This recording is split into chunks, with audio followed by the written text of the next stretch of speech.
कायदे. या सरकारने करायचं काय? आदिवासी विद्यार्थ्यांवरील निर्बंधांचा शासन निर्णय रद्द करण्याची मागणी.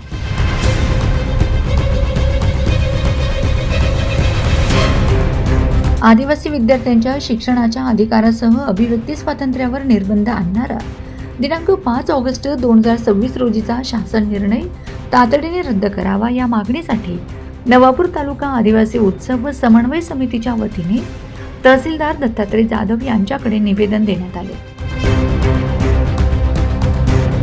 हे निवेदन मुख्यमंत्री देवेंद्र फडणवीस यांच्यापर्यंत पाठविण्याची मागणी करण्यात आली.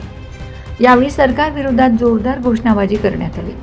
निवेदनात आदिवासी वसतिगृहातील प्रवेशासाठीची वयोमर्यादा पूर्णपणे रद्द करावी, MPSC व उच्च शिक्षण घेणाऱ्या विद्यार्थ्यांना वयोमर्यादेत सवलत द्यावी, वसतिगृहातील विद्यार्थ्यांच्या आंदोलन, संघटन, उपोषण व माध्यमांशी संवाद साधण्याच्या अधिकारांवरील निर्बंध हटवावेत अशी मागणी करण्यात आली.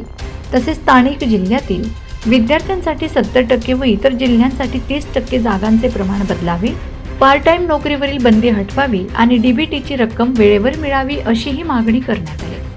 आदिवासी विद्यार्थ्यांच्या मूलभूत शिक्षणाच्या अधिकारांसह संविधानिक हक्कांचे संरक्षण करावे आणि संबंधित शासन निर्णय तातडीने रद्द करून विद्यार्थ्यांना न्याय द्यावा अशी मागणी समितीने केली.